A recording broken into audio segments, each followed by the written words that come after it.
জ্ঞানপুর নামের একটা গ্রাম ছিল, যেখানে শঙ্কর দাস নামের একটা কাঠুরে নিজের স্ত্রী গীতার সাথে থাকত। শঙ্কর দাসের বয়স অনেক হয়ে গেছিল, কিন্তু তার কোনো সন্তান ছিল না। সেই জন্যে ও একাই নদীর কিনারায় জঙ্গল থেকে লাকড়ি কেটে নিয়ে আসতো। লাকড়ি বিক্রি করে শঙ্কর দাস কিছু টাকা পয়সা পেত। সেই টাকা দিয়েই সে সংসার চালাতো। নদীতে অনেকগুলো জেলেরা মাছ ধরতে আসতো। একদিন শঙ্কর দাস দেখতে পায় যে জেলেরা নিজের জালে একটা জলপরীকে বন্দি করে রেখেছে। আমাকে ছেড়ে দাও, আমি তোমাদের মতোই একটা মানুষ, শুধু অন্তর একটাই যে পায়ের জায়গায় আমার লেজ আছে। আরে আমরা তোমাকে ছাড়বো না, তোমাকে বাজারে বিক্রি করলে আমরা অনেক টাকা পেয়ে যাব। জেলেরা জলপরীর মাথায় লাঠি মেরে তাকে অজ্ঞান করে দেয় আর জলপরীকে জালেই রেখে খাবার খেতে চলে যায়। শঙ্কর দাস এই সব কিছু দেখছিল। শঙ্কর দাস জলপরীর ওপরে দয়া দেখায়। সে চুরি করে জলপরীর কাছে যায় আর জলপরীর মুখে জলের ছেটা মেরে দেয়। জ্ঞান ফিরে আসতেই জলপরী চিৎকার শুরু করে, আমাকে ছেড়ে দাও, আমাকে ছেড়ে দাও, বাঁচাও। আমি জেলে নই, আমার নাম হলো শঙ্কর দাস, আমি তোমাকে সাহায্য করতে এসেছি। শঙ্কর দাস কোড়াল দিয়ে জাল কেটে দেয়। আমি আপনার এই উপকার কখনো ভুলবো না। আরে এতে উপকারের আবার কি আছে? আমি তো শুধু মনুষ্যত্বের কারণেই তোমাকে সাহায্য করেছি। এইটুকু বলার পর শঙ্কর দাস নিজের বাড়িতে চলে যায়। বাড়িতে ফেরার পর শঙ্কর দাস দেখতে পায় যে তার স্ত্রী চোখে জল নিয়ে বসে আছে আর সে খাবারও বানায়নি। কি হয়েছে গীতা, আজকে তোমার মন খারাপ কেন? প্রতিদিন তো তুমি আমার জন্য রান্না করে একেবারে তৈরি করে দেখো খাবার, আজকে তো তুমি উনুনটাও জ্বালাওনি দেখছি। বাড়িতে শস্যের একটা দানাও নেই। আর আজ প্রধান মশাই গ্রামে সবাইকে ঘোষণা করে দিয়েছেন যে আজকের পর কেউ জঙ্গল থেকে লাকড়ি কেটে আনবে না। কি সরকার নির্দেশ দিয়েছে কাঠ কাটা যাবে না? হ্যাঁ, সেই জন্যই কাটছি আমি। আমাদের কাছে তো লাকড়ি কেটে বিক্রি করা ছাড়া আর আয়ের কোনো সাধনও নেই। এখন আমাদের কি হবে গো? আমাদের তো কোনো ছেলেও নেই যে শহরে গিয়ে কাজ করে আসবে। আরে চিন্তা করো না, একটা দরজা বন্ধ হয়ে গেলে অন্য দরজা খুলে যায়। ঈশ্বর আমাদের সাহায্য অবশ্যই করবেন। আজকে কাঠ বিক্রি করে 100 টাকা পেয়েছি। চলো ধাবায় গিয়ে আমরা খাবার খেয়ে নিই। আমি খুব ক্লান্ত এখন, বাজারে গিয়ে তরি তরকারি আনার ইচ্ছে নেই আমার। তার উপর আবার আমার খুব জোরে খিদেও পেয়েছে। শঙ্কর দাস আর গীতা ধাবায় খাবার খেতে যায়। গ্রামে একটাই ধাবা ছিল, যেটা সেরা আর হাতি নামের দুজন ভাই চালাতো। সেরা ভাই, আমাদের জন্য দুটো সাদা থালি লাগিয়ে দাও না। হ্যাঁ দিচ্ছে, কিন্তু আধ ঘন্টা অপেক্ষা করতে হবে, মনে রেখো। অর্ধেক ঘন্টা কেটে যায়, কিন্তু থালি এখনো আসে না। সেরা ভাই, এখনো পর্যন্ত আমাদের থালিটা আমরা পেলাম না। আরে বারবার তুমি মাথা খারাপ করছো কেন? দেখছো তো এত ভিড় রয়েছে। কিন্তু তুমিই তো বলেছিলে যে 30 মিনিট পরে খাবার দিয়ে দেবে। এখন আমরা কখনো এই ধাবায় খাবার খেতে আসবো না। গীতা বাড়িতে পৌঁছে শঙ্কর দাসকে বলে, আমাদের গ্রামে একটাই ধাবা আছে, তাতে কত ভিড় থাকে আর খাবারও ভালো থাকে না। কেননা আমরা দুজন মিলে একটা ধাবা খুলে দিই। যদি আমাদের ধাবা ভালো চলে তাহলে আমাদের ভালো রোজগার শুরু হয়ে যাবে। এই কথাটা তো আমার মাথাতেও এসেছিল। আমি আমার সোনার চুড়ি বন্ধক রেখে দেব, তখন তো ভাড়ার ব্যবস্থা ভালো করেই হয়ে যাবে না? শঙ্কর দাস আর গীতা সেরা আর হাতির ধাবার একদম সামনেই একটা দোকান ভাড়াতে নিয়ে নেয় আর নিজের ধাবা শুরু করে দেয়। শঙ্কর দাস দাদা, কত করে প্লেট গো? মাত্র 50 টাকা। আপনি বসুন, আমি এক্ষুনি আপনার জন্য খাবার লাগিয়ে দিচ্ছি। শঙ্কর দাস আর গীতার প্রেম ভরা ব্যবহার আর সুস্বাদু খাবারের কারণে তাদের ধাবায় আস্তে আস্তে লোকেদের সংখ্যা বাড়তে শুরু করে। অন্যদিকে সেরা আর হাতির ধাবা খালি হয়ে যাচ্ছিল। কিছুদিনের মধ্যেই সেরা আর হাতি ভাইয়ের কাজকর্ম ঠপ হয়ে যায়। এই যে সেরা ভাই, যদি এইভাবে চলতে থাকে তাহলে আমরা একেবারে নিঃস্ব হয়ে যাব। মাত্র 2 মাসের মধ্যে আমাদের রোজগার তো অর্ধেকের থেকেও কম হয়ে গেছে। এই শঙ্কর দাসের একটা ব্যবস্থা করতেই হবে, তাহলে সাপও মরবে আর লাঠিও ভাঙবে না। আমার কাছে একটা উপায় রয়েছে।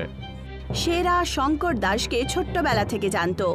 ও জানতো যে শঙ্কর দাস সাঁতার কাটতে জানে না। একদিন রাত্রিবেলা সেরা আর হাতি শঙ্কর দাসের কাছে পৌঁছায়। ওরা শঙ্কর দাসের মুখ একটা কাপড় দিয়ে ঢেকে দেয়। তারপর ওরা শঙ্কর দাসকে নৌকোয় বসিয়ে নদীর ঠিক মাঝখানে ফেলে দিয়ে আসে। কিছুক্ষণের মধ্যেই শঙ্কর দাস নদীতে ডুবে যায়। কিছুক্ষণ পর শঙ্কর দাসের জ্ঞান ফেরে। তখন ও নিজেকে জলের ভেতরে পায়।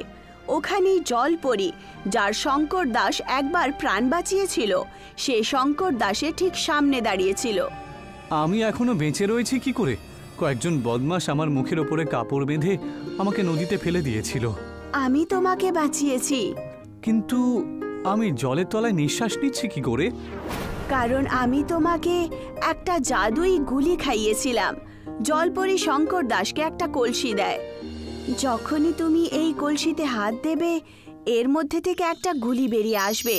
সেই গুলিটা খাওয়ার পর যে কেউ জলের ভেতরে শ্বাস নিতে পারবে। কিন্তু মনে রেখো যে এই গুলির প্রভাব শুধু 12 ঘন্টা পর্যন্তই থাকে। আমি এই কলসিটা তোমাকে উপহার স্বরূপ দিচ্ছি, তুমি এটা নিয়ে যেতে পারো। শঙ্কর দাস কলসিটা নিয়ে নিজের বাড়িতে চলে আসে। সে কলসিটাকে সামলিয়ে রেখে দেয় আর নিজের ধাবায় কাজ করতে চলে যায়। সেরা আর হাতি তাকে দেখে খুব আশ্চর্য হয়। দাদা, এই শঙ্কর দাস বেঁচে ফিরে আবার কি করে চলে এলো? মনে হচ্ছে ও সাঁতার শিখে নিয়েছে, বুঝেছো? আরে দাদা, এখন আমরা কি করব? এই চিন্তা করিস না, এবার আমি শঙ্কর দাসকে ভালো করে টাইট দেব। সেরা গ্রামের প্রধানের কাছে যায় আর সে প্রধান মশাইকে বলে, প্রধান মশাই, আমার উপর একটা উপকার করুন তো। কি হয়েছে সেরা? তোমাকে এত চিন্তিত দেখাচ্ছে যে? প্রধান মশাই, গ্রামের প্রত্যেকটা মানুষকে বলে দিন তো যে কেউ যেন শঙ্কর দাসকে নিজের দোকান বা জমি ভাড়াতে না দেয়। শঙ্কর দাসের কারণে আমার ব্যবসা ভালো করে চলছে না। ঠিক আছে, তোমার কাজ হয়ে যাবে। শঙ্কর দাস যেই দোকানে ধাবা চালাচ্ছিল, সেই দোকানের মালিক শঙ্কর দাস থেকে দোকান নিয়ে নেয়। এনার আবার হঠাৎ করে কি হলো? আমরা তো সময় মতো ভাড়াও দিচ্ছিলাম, তা সত্ত্বেও উনি দোকান কেন খালি করিয়ে দিলেন? কোনো ব্যাপার না, আমি অন্য কোনো জায়গা ভাড়ায় নিয়ে নেব।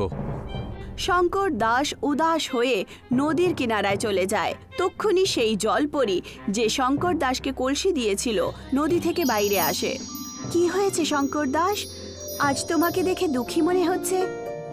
গ্রামের কেউ আমাকে জমি ভাড়া হিসেবে দিতে রাজি হচ্ছে না, আর আমি আমার বাড়িতেও তো ধাবাটা খুলতে পারবো না, কারণ আমার বাড়িটা রাস্তার সামনে একেবারেই নেই। ওখানে খাবার খেতে কেউ আসবে না। শঙ্কর দাস সমস্ত কথা জলপরীকে বলে দেয়। তুমি নদীর নিচে পাতাল লোকে ধাবা খুলে দাও, সেই মাটিতে কারোর অধিকার নেই। কিন্তু জলে আগুন জ্বলবে কি করে, আর লোকেরা ওখানে নিঃশ্বাস নেবে কি করে? চিন্তা করো না, পাতাল লোকে আগুন জ্বলতে পারবে। আমরাও তো ওখানেই খাবার দাবার বানাই। আর জলে শ্বাস নেওয়ার কথা যত দূর, তাহলে মনে করো আমি তোমাকে একটা কলসি দিয়েছিলাম যাতে জাদুই গুলি ছিল। হ্যাঁ, ওই কলসির ব্যাপারে তো আমি ভুলেই গিয়েছিলাম। শঙ্কর দাস নদীর নিচে পাতাল লোকে ধাবা খুলে দেয় আর গ্রামে প্রত্যেক জায়গায় ব্যানার লাগিয়ে দেয়। গ্রামের লোকেরা পাতাল লোকে ধাবা দেখার জন্য খুব উৎসুক হয়। ওরা সবাই নদীর কিনারায় পৌঁছে যায়। শঙ্কর দাস সবাইকে কলসি থেকে বার করে একটা একটা গুলি দিয়ে দেয় আর বলে, ভাই আর বোনেরা, এই গুলিটার প্রভাব কিন্তু 12 ঘন্টা পর্যন্তই থাকে, সেই জন্য 12 ঘন্টা পরে জল থেকে তোমরা সবাই উঠে আসবে কিন্তু।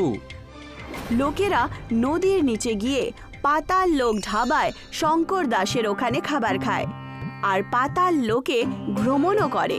শঙ্কর দাস নদীর কিনারায় একটা চাকরকে দাঁড় করিয়ে দেয় আর তাকে বলে, যে এখানে খাবার খেতে আসবে তাদেরকে কলসি থেকে বের করে একটা ওষুধ দিয়ে দিও। এইটুকু বলে শঙ্কর দাস ধাবায় কাজ করতে চলে যায়। অন্যদিকে সেরা রাগের চোটে প্রচণ্ড ক্রোধিত হয়। পাতাল লোকের ধাবা, এটাও শঙ্কর দাস খুব ভালো একটা চাল চেলেছে দেখছি। গ্রামের লোকেরা তো ওখানে যাচ্ছেই, সাথে সাথে পাশের গ্রামের লোকেরাও পাতাল লোকে খাবার খেতে আর ঘুরতে যাচ্ছে দেখছি। আর আমাদের ধাবাতে শুধু মাছই ঘুরে বেড়াচ্ছে। দাদা, আমিও শঙ্কর দাসের ধাবাতে গিয়েছিলাম। পাতাল লোকের জগৎটা খুবই সুন্দর। অনেক রঙিন রঙিন মাছ দেখা যায় ওখানে। এই থাম তুই। যদি শঙ্কর দাসের ধাবা এই গ্রামে থাকে না, তাহলে আমাদের গ্রাম থেকে ধাবা উঠিয়ে অন্য কোথাও গিয়ে ধাবা বসাতে হবে। সেরা আবার গ্রামের প্রধানের কাছে পৌঁছে যায় আর বলে, প্রধান মশাই, আপনি শঙ্কর দাসের ধাবাটাকে নদীর ভেতর থেকে সরিয়ে দিন তো, আমার অনেক ক্ষতি হয়ে যাচ্ছে। আরে আমাকে ক্ষমা করে দাও সেরা, আমি শঙ্কর দাসকে কিন্তু আর বিরক্ত করতে পারবো না। হ্যাঁ, শঙ্কর দাসের ধাবার কারণেই তো দূর দূরান্ত থেকে লোকেরা আমাদের গ্রামে আসছে। এর ফলে আমাদের গ্রামের নাম হচ্ছে, আর পর্যটকরা আসার কারণে গ্রামের লোকের আর্থিক পরিস্থিতিও খুব ভালো হচ্ছে। তাই এবারে আর আমি তোমাকে কোনো রকম সাহায্য করতে পারবো না। সেরা নিজের বাড়িতে এসে হাতিকে বলে ওঠে, প্রধান মশাই আর আমাদের কোনো সাহায্য করতে পারবে না। তাহলে আমরা এখন কি করব দাদা? সেরা আর হাতি গ্রাম ছেড়ে অন্য গ্রামে নিজের ধাবা চালাতে শুরু করে। এখন শঙ্কর দাস আর গীতার পাতাল লোক ধাবা খুব ভালো চলে। রাজন নিজের বাড়িতে চুপচাপ একটা খাটে শুয়েছিল যে তক্ষুনি কেউ তার বাড়ির দরজায় জোরে জোরে ধাক্কা মারতে লাগে। রাজনের স্ত্রী নন্দা রান্নাঘরে খাবার বানাচ্ছিল। রাজন উঠে দরজা খুলে দেয়। রাজনের সামনে গ্রামের শাহুকার সম্পত রায় দাঁড়িয়েছিলেন। সম্পত রায় রাজনকে খুব ক্রোধে দেখতে দেখতে বললেন, দেখে তো তোমাকে বেশ সহজ সরলই মনে হয় রাজন, কিন্তু ভেতর থেকে তুমি এত ছোট লোক আমি কখনো ভাবতে পারিনি। আরে আমি আবার এমন কি করলাম? ভুলে গেছো আজকে আমার পয়সা ফিরিয়ে দেবার ছিল যে? আমি জানি সম্পদ বাবু যে আমাকে আপনার পয়সা ফেরত দিতে হবে, কিন্তু দিন শেষ হতে এখনো পুরো 6 ঘন্টা বাকি আছে। আরে সন্ধে পর্যন্ত অপেক্ষা তো করতেন আপনি। না, সন্ধে পর্যন্ত অপেক্ষা করব না আমি। আমার পয়সা এক্ষুনি লাগবে বলে দিলাম। হ্যাঁ দেখুন, এই সময় আমার কাছে পয়সা নেই। আপনি তো জানেনই সম্পদ বাবু যে আমার শহরে অনেক বড় বিজনেস ছিল। হঠাৎ করে বিজনেসের লোকসান হওয়ার কারণে আমাকে শহরের ব্যবসা সব কিছু ছেড়ে চলে আসতে হয় এখানে, আর বাধ্য হয়ে এই গ্রামে এসে আমাকে থাকতে হচ্ছে, তাই না? আপনি তো আমার ব্যাপারে সব কিছুই জানেন। আরে থামো তো, থামো থামো। তোমার এই গল্প শুনে শুনে আমার কান পৌঁছে গেল একেবারে। আরে তোমার বিজনেস যদি ডুবে গিয়ে থাকে তাহলে কি তুমি আমাকেও ডুবিয়ে দেবে নাকি? আরে পুরো 3 মাসের কথা দিয়ে পয়সা তো নিয়ে গিয়েছিলে, এটা 5 মাস হতে চললো, তাই না? আপনি চিন্তা করবেন না সম্পদ বাবু, আমার পুরো বিশ্বাস যে আজকে সন্ধ্যের মধ্যে পয়সার জোগাড় কোথাও না কোথা থেকে হবেই হবে। যেই জোগাড় হয়ে যাবে আমি নিজে এসে আপনার পয়সা আপনাকে দেব। রাজনের কথা শোনার পর সম্পত রায় রাগের চোটে উল্টো পাল্টা বলে ওখান থেকে চলে যায়। রাজন নিজের চোখে জল নিয়ে খাটের ওপরে বসে পড়ল যে তক্ষুনি তার স্ত্রী নন্দা তার কাছে এসে বলে, তুমি ওকে মিথ্যে বললে কেন গো যে তোমার কাছে টাকা চলে আসবে? বিকেল পর্যন্ত কোত্থেকে টাকা আসবে তোমার কাছে? কালকে আমি আমার বন্ধু নিতিনের সাথে কথা বলেছিলাম, আজকে ও কিছু পয়সা আমাকে দিয়ে যাবে। কতদিন পর্যন্ত নিজেকে এরকম ভুলভাল বলবে? এখন খারাপ সময়ে কেউ কারোর সাথে থাকে না। তাহলে তুমিই বলো না যে আমি কি করব এখন। আমার জন্য বিয়ের পর থেকে তোমার পড়াশোনাটাও শেষ হলো না। যদি আমার বিজনেস বরবাদ না হয়ে যেত তাহলে তুমি অনেক বড় সায়েন্টিস্ট হতে পারতে। চিন্তা করো না, আমি এক্ষুনি নিজের একটা প্রাইভেট প্রজেক্টে খুব পরিশ্রম করছি। আমার পুরো আশা যে আমি সফল হয়ে যাব। কোন প্রজেক্টের কথা বলছো তুমি নন্দা? এই প্রজেক্ট করতে করতে পুরো 2 বছর হয়ে গেল তোমার। প্রথমে শহরে তোমাকে নিয়ে সবাই ঠাট্টা করতো, এখন গ্রামের লোকেরাও তোমাকে নিয়ে ঠাট্টা করে। যদি এইভাবেই চলতে থাকে তাহলে আমাকে বাধ্য হয়ে নদীতে ডুব দিয়ে আত্মহত্যা করতে হবে যে। রাজন চোখে জল নিয়েই ওখান থেকে চলে যায় আর সমস্ত দিন সে নিজের বন্ধু নিতিনের অপেক্ষা করতে থাকে, কিন্তু নিতিন ওখানে আসলোই না। নন্দা জানতো যে নিতিন রাজনকে শুধু আর শুধু বুদ্ধই বানায়। আসলে নন্দা বিয়ের আগে সায়েন্টিস্ট হওয়ার তৈয়ারি করছিল, আর সে সায়েন্টিস্ট হওয়ার জন্য পুরো পরিশ্রম করে পড়াশোনা করে যাচ্ছিল। কিন্তু পড়াশোনার মাঝখানেই নন্দার রাজনের সাথে বিয়ে হয়ে যায়। বিয়ের পর রাজন নন্দাকে নিজের পড়াশোনা জারি রাখতে বলে। নন্দা খুশি হয়ে ওঠে, কিন্তু ভাগ্যে অন্য কিছুই লেখা ছিল। হঠাৎ করে রাজনের বিজনেস খারাপ হয়ে যায় আর শহরে তার উপরে অনেকগুলো ঋণ চলে আসে। রাজনকে এক রাতের মধ্যেই শহর ছেড়ে নিজের গ্রামে ফেরত চলে আসতে হলো, যেখানে তার মাতা পিতা অনেক বছর আগে থাকতেন। বাড়ির কাজ থেকে ফ্রি হয়ে নন্দা নিজের প্রজেক্টে লেগে যায়। নন্দা অনেক বছর ধরে একটা রোবট বানানোর চেষ্টায় লেগেছিল। নন্দা নিজের প্রজেক্টে বিজি ছিল যে তক্ষুনি সম্পদ নিজের সাথে সাথে বাড়ির ভেতরে চলে আসে। রাজন কোথায়? ও তো দুপুর থেকেই বাড়িতে ফেরেনি। যদিও আসে তাহলে বলো যে সম্পদ বাবু নিজের পয়সা চাওয়ার জন্য এসেছিল। আর এমনিতে এটা তুমি কি তৈরি করেছো? হ্যাঁ, আমি অনেক বছর ধরে একটা রোবট বানানোর চেষ্টা করছি যেটা একদম মানুষের মতো ব্যবহার করবে। নন্দার কথা শুনে শাহুকার নিজের সাথী ভীমার সাথে খারাপভাবে হাসতে হাসতে বলে, আরে এর থেকে ভালো হবে তুমি বরং এই লোহার যন্ত্রটাকে ভাঙাচোরার দোকানে বিক্রি করে দাও আর আমার পয়সা আমাকে দিয়ে দাও। বাবু একদম ঠিক কথাই বলছেন। আর তুমি এসব আজে বাজে কাজ করার বদলে এনার বাড়িতে বাসন মাজতে পারো তো, তাহলে তোমার কিছু রোজগারও হবে, ঠিক কি না? সম্পদ আর ভীমা ঠাট্টা করে ওখান থেকে বেরিয়ে যায়। নন্দা ওদের দুজনের কথা খুব বাজে লাগে। সে রাগের চোটে সেই রোবটটাকে উঠিয়ে মাটিতে ফেলে দেয় আর রাগের চোটে বলে ওঠে, সম্পদ আর ভীমা ঠিক বলছিল, এর থেকে ভালো হতো আমি ওদের বাড়িতে বাসন মাজারি কাজ করি, তাহলে আমি বেশি টাকা রোজগার করব। নন্দা এটুকু বলেই ছিল যে তক্ষুনি তার কানে কারোর কান্নার আওয়াজ আসে।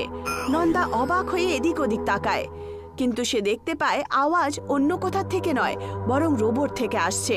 সে দেখতে পায় যে রোবটের চোখে জল ছিল। এটা আমি কি দেখছি? এটা আমার চোখের ভ্রম তো নয়। তক্ষুনি সেই রোবটটা নন্দার দিকে তাকিয়ে বলে, না মা, এটা তোমার চোখের কোনো ভুল নয়, বরং এটা সত্যি। তুমি আমাকে এত জোরে মাটিতে আছাড় মারলে যে আমার শরীরে অনেক বেশি ব্যথা হচ্ছে। নন্দা ফাটা ফাটা চোখে নিজের এই প্রয়োগটাকে মন ভরে দেখতে শুরু করে। নন্দা এটা জানতো না যে তার বর রাজনও এই দৃশ্যটা দেখছিল। তুমি তো সত্যিই দেখছি একেবারে অবাক করে দিলে নন্দা। এটা তো সত্যি একদম মানুষের মতন ব্যবহার করছে। আমি তোমাকে বলেছিলাম না যে আমার পুরো বিশ্বাস যে আমি নিজের প্রয়োগে সফল হবই। কারণ তুমি আমাকে তৈরি করেছো মা। যখন সম্পদ আর কালিয়া আপনাকে নিয়ে ঠাট্টা করছিল তখন আমার খুব রাগ হচ্ছিল, কিন্তু আমি ইচ্ছা থাকলেও আমি কিছু করতে পারিনি। কিন্তু যেই তুমি আমাকে মাটিতে আছাড় মেরে দিলে আমার শরীরে আমার প্রাণ ফিরে এসেছে, এটা বুঝতে পারলাম। এখন আমি নিজেকে অনেক বেশি বলশালী মনে করতে পারছি। আমি এখন মানুষের মতন ভাবতে পারি আর বুঝতেও পারি। আমি তোমার কথায় বিশ্বাস করছি বাবু। তোমার চোখের জল বলছে যে তোমার ভেতরে মানুষের মতো ইমোশনসও আছে। তুমি একদম চিন্তা করো না, আমি এখন তো চলে এসেছি। আমি বাবার কাজে ওনাকে সাহায্য করব। আমি সব কিছু করতে পারি। আমি লাঙল চালাতেও পারি, চাষও করতে পারি আর বিজনেসও করতে পারবো। রাজন নন্দার দিকে তাকিয়ে বলে, এটা কি করে সম্ভব হতে পারে? হতে পারে রাজন, একদম হতে পারে। আমি ওর মাথায় লাইব্রেরির অনেকগুলো বই আপলোড করে দিয়েছি। ওর মাথায় জ্ঞানের ভান্ডার রয়েছে। সেই দিন থেকে নন্দার রোবট ছেলে অন্যদের খেতে হাল চালানোর কাজ করতে লাগে। ওই রোবট সারা দিনের কাজ 1 ঘন্টার মধ্যেই করে দেয়। দেখতে দেখতেই রাজনের কাছে পয়সার বৃষ্টি হতে লাগে। কিছুদিনের মধ্যেই সে সম্পদের ঋণও চুকিয়ে দেয় আর নিজের ব্যবসা চালানোর কথাও ভাবে। কিন্তু এই কথাটা সম্পদের মোটেই ভালো লাগে না। সম্পদ একদিন ভীমাকে বলে ওঠে, রাজনের বাবাও কিন্তু একজন বেশ সফল লোক ছিল, বুঝেছিস? আমি কখনো ওর থেকে বেশি ওপরে উঠতে পারিনি। ভেবে তো ছিলাম যে ওর ছেলেকে বারবার অসম্মান করলে পরে, কিন্তু ওর স্ত্রী তো একেবারে অবাক করে দিল। আর তার থেকেও বড় চিন্তার বিষয় হলো যে বাবু, যে ওই রোবটটা 50 জনের কাজ কিছুক্ষণের মধ্যেই করে ফেলে, যে আমাদের অনেক ক্ষতি হচ্ছে। কিন্তু একদম তুমি চিন্তা করো না, ওই রোবটটা তো শুধুমাত্র একটা লোহার যন্ত্র, তাই না? কালকে আমি কয়েকজনকে সঙ্গে করে নিয়ে গিয়ে ভেঙে চুরে একেবারে শেষ করে দেবো। হ্যাঁ, আর তোমার সাথে আমিও যাব ভীম। আমি নিজের চোখে ওই রোবটটাকে টুকরো টুকরো হতে দেখতে চাই। পরের দিন রাত্রিবেলা ভীমা সম্পদকে নিয়ে কিছু লোকের সাথে রাজনের বাড়িতে পৌঁছে যায়। আর হঠাৎ করে তারা লাঠি আর ডান্ডা দিয়ে রোবটের ওপর হামলা করা শুরু করে দেয়। হঠাৎ করে হওয়া হামলার কারণে রোবট পড়ে যায়। তক্ষুনি ওখানে নন্দা আর রাজন দৌড়ে পৌঁছে যায়। এটা কি করলে তোমরা? দেখতে পাচ্ছ না নাকি তুমি? ক্ষমা করে দিও নন্দা, আমাদের কাছে আর কোনো উপায় ছিল না। তোমার রোবট যদি এইভাবেই গ্রামের কাজ করে দেয়, তাহলে আমরা গ্রামের গরিব আর অসহায় লোকেদেরকে নিজেদের গোলাম বানাবো। দয়া করে আমার ছেলেকে ছেড়ে দিন। রাজেন, ও শুধু একটা লোহার যন্ত্র, তোমার ছেলে নয়। লোহার টুকরো তোমার জন্য হবে, আমার জন্য তো ও আমার প্রাণের টুকরো। হঠাৎ করে রোবটের শরীরে বিদ্যুতের মতো শক্তি চলে আসে আর সে দাঁড়িয়ে সম্পদ আর ভীমাকে হাওয়াতে পুরোপুরিভাবে উঠিয়ে দেয়। ওরা দুজন খুব জোরে মাটিতে পড়ে আর ভয়ের চোটে থরথর কাঁপতে শুরু করে। বাবু, এই রোবটের মধ্যে অনেক শক্তি রয়েছে। তা তুমি একদম ঠিক কথা বলেছো ভীমা। নিজের প্রাণ বাঁচাতে চাইলে এখান থেকে পালাও। ওরা দুজন ভয়ের চোটে সেই রাতেই গ্রাম ছেড়ে পালিয়ে যায়। আর দেখতে দেখতেই নন্দার ছেলে রোবট পুরো বিশ্বে প্রসিদ্ধ হয়ে যায়।